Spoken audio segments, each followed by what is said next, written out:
A paz de nosso Salvador e Senhor Jesus Cristo seja multiplicada em sua vida e sua casa. A saudação da Igreja Batista Casa de Paz, no coração da cidade maravilhosa aqui, Rio de Janeiro. Estamos falando do centro da cidade, onde está o salão da nossa igreja, comprado e também consagrado ao Senhor Deus até a volta de Cristo, para convidar você para participar das reuniões presenciais.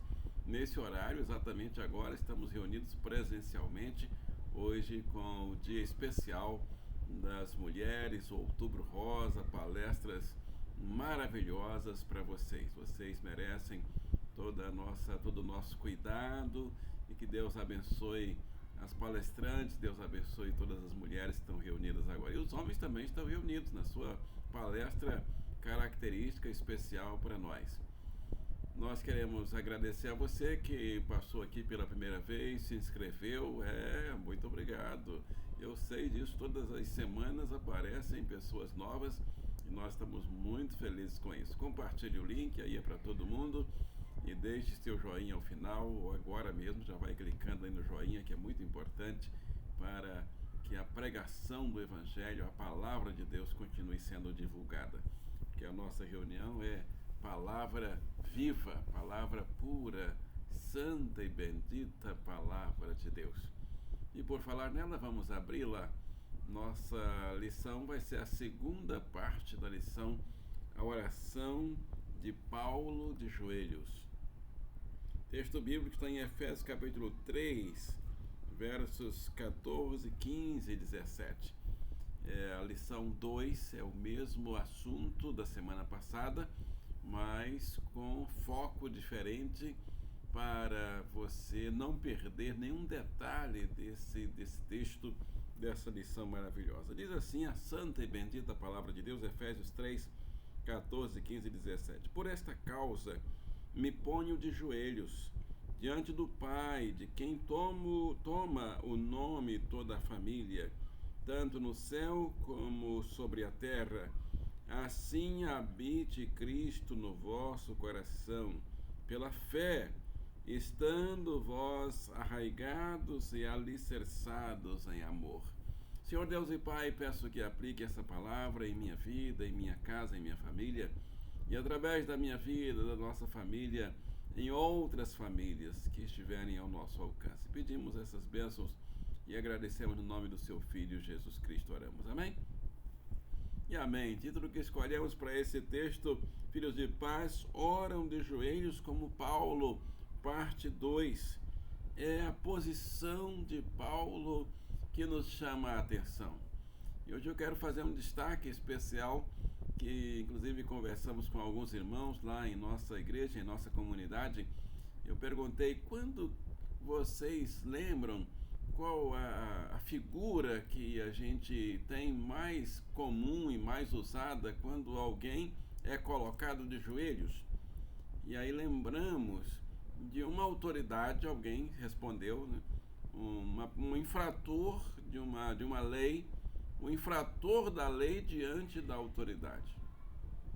É uma posição de rendição diante daquele que cometeu o ato infrator, e ele agora precisa se render, ele precisa se entregar, reconhecer que realmente ele errou, mas ele quer pagar. E ele então se ajoelha e se entrega, dá as mãos para ser algemado e ser levado para cumprir a pena.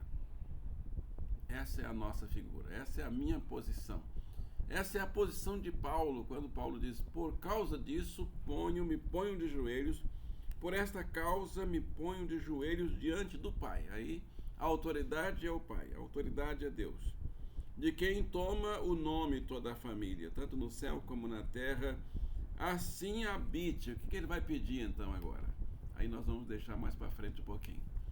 Então, esse primeiro momento da nossa aula de hoje, a segunda parte, é para falar sobre a posição de joelhos de Paulo. Mas essa posição aqui não é só no sentido físico, literal. Imagine uma pessoa que não pode ajoelhar. Ele não pode, então, se render a Deus? Claro que pode. Então, é uma rendição espiritual. Aliás, o ato de ajoelhar fisicamente, se não for seguido do render-se espiritualmente, não tem nenhum valor. Porque o próprio louvor de lábios, sem chegar ao coração, sem ser de coração, não agrada a Deus. Jesus foi quem citou isso. Muita gente louvando a Jesus, e Jesus disse: esse povo honra-me com os lábios, mas o coração está longe de mim. Então, orar uns pelos outros. Primeiro ponto que Paulo se coloca de joelhos, se rende à autoridade celestial, a Deus, para pagar uma penalidade cometida, ou para se render a Ele, para cumprir a obediência que Ele exige, é orar uns pelos outros. Paulo está aqui de joelhos, orando a favor dos servos de Éfeso. E a pergunta para mim e para você é essa: temos pensado no bem-estar dos nossos irmãos? Nós temos diariamente orado uns pelos outros? Quando um irmão, uma irmã falta ao domingo, trabalha o domingo, ao meio da semana, a pessoa que está acostumada aí todas as terças ou quintas, que são os nossos horários em nossa igreja, e a pessoa não vai, alguma coisa está acontecendo. Você já telefonou, já ligou, já orou pela pessoa e disse assim: olha, fulano, eu senti sua falta no culto de domingo de manhã, de domingo à noite, ou de terça à noite, quinta, e eu orei por você. Orar uns pelos outros. Temos pensado no bem-estar, orar pelo bem-estar. Paulo se ajoelha aqui e ora pelo bem-estar dos servos de Éfeso. A ênfase, então, nesse texto é orar uns pelos outros.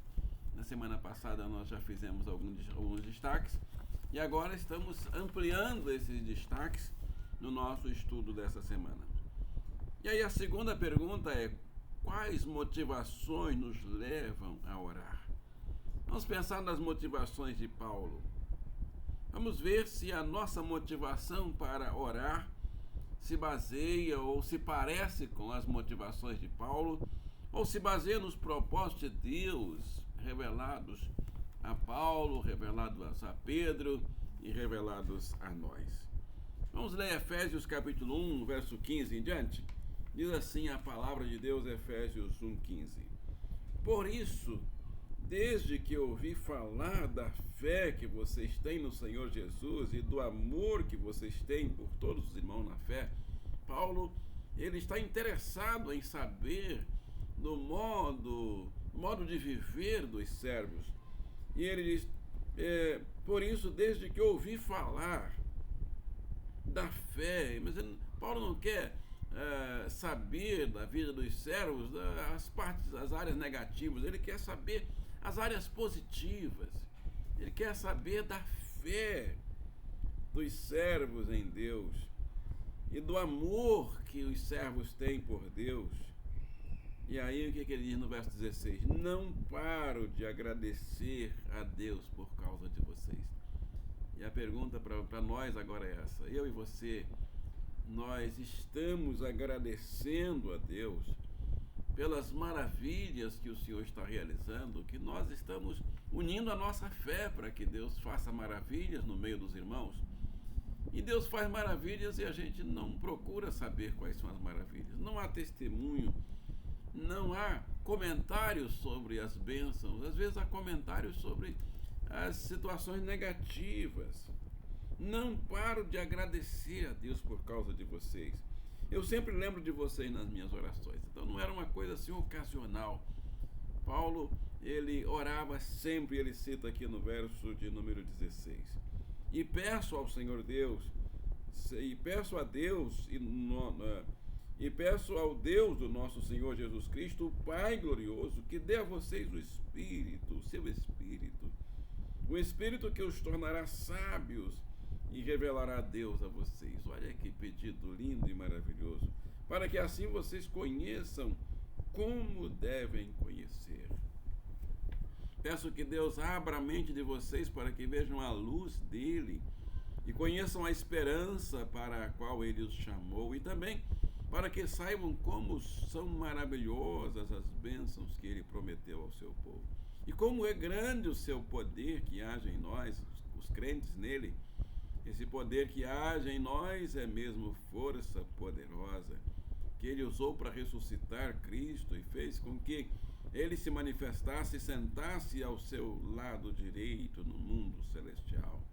Então ele vai falando aqui coisa linda e maravilhosa. Por que ele está orando de joelhos? Quais são os assuntos? Gratidão. Gratidão pela fé. Gratidão pelo amor de Deus na vida dos servos. Será se estamos também colocando em prática essa verdade de agradecer a Deus a vida dos irmãos? Todo verdadeiro cristão se alegra quando outros cristãos também alcançam bênçãos. Aquela palavra de Paulo aos Romanos que diz: alegrai-vos com os que se alegram. Isso se cumpre. Chorai também com os que choram. Romanos capítulo 12. Atiçar as chamas da oração significa fazer com que a palavra de Deus que estamos lendo e meditando seja aplicada na nossa oração, nas nossas orações a favor dos irmãos. A gratidão, o amor, a fé. Efésios 1,16 cita isso, nós já lemos. Não paro de agradecer a Deus por causa de vocês. Que coisa linda. E eu sempre lembro de vocês nas minhas orações. Você está fazendo isso com as pessoas da sua comunidade, da sua igreja? Oração como forma de gratidão e também outros motivos. Não só a gratidão, mas também a firmeza no Evangelho. Oh, como é bom nós encontrarmos pessoas firmes no Evangelho. Conversarmos com pessoas que têm alcançado bênçãos, só tem coisas boas para falar sobre o Evangelho para nós. Quanto das suas orações expressam gratidão a Deus? Se você for colocar num gráfico, quanto tempo você leva pedindo e quanto tempo você leva agradecendo. Eu também posso fazer esse gráfico na minha vida. Vamos ter surpresas, não é verdade? Todos nós precisamos ter olhos abertos para a esperança para a qual Deus nos chamou. Precisamos ter olhos abertos para ver as maravilhas de Deus. O salmista diz: desvenda os meus olhos para que eu veja as maravilhas da tua lei. Quando nossos olhos são abertos para enxergar as verdades de Deus, nosso corpo reage, colocando nossos joelhos dobrados. Dobramos nossos joelhos quando nosso olhar contempla as maravilhas de Deus. Isso aconteceu com Paulo. Devemos orar para que os crentes sejam cheios de confiança em Deus e procurem cumprir os propósitos de Deus na vida diária, no dia a dia. Devemos brotar a consciência do quanto Deus nos ama. Ah, que maravilha! Ter a consciência do quanto Deus nos ama vai também servir de base para que nós também desejemos que o nosso irmão que está aqui ao nosso lado, a nossa irmã, nossos amigos também sintam ou tenham essa consciência da presença de Deus. Vamos ler juntos Efésios 3, versos 20 e 21, para encerrar. Efésios 3, 20 e 21 diz assim: e agora que a glória seja dada a Deus, o qual, por meio do seu poder, que age em nós, pode fazer muito mais do que nós pedimos ou até pensamos. Glória a Deus no meio da igreja e por meio de Cristo Jesus, por todos os tempos e para todos sempre. Amém? Vamos orar. Senhor Deus e Pai, nossa resposta é sim ao apelo dessa reunião. Nós queremos de verdade ter a visão das maravilhas do Senhor em nossas vidas, mas também na vida dos nossos irmãos. Estejamos interessados com o nosso bem-estar, mas também com o bem-estar de todos ao nosso redor, conhecidos e desconhecidos. Pedimos saúde para os doentes, portas de emprego abertas para os desempregados, avivamento do Espírito Santo para aqueles que estão acomodados espiritualmente, para a nossa cidade maravilhosa. Pedimos essas bênçãos a Deus, o Pai, na virtude do Espírito Santo, no nome do seu Filho amado, nosso Salvador e Senhor Jesus Cristo, oramos. Amém?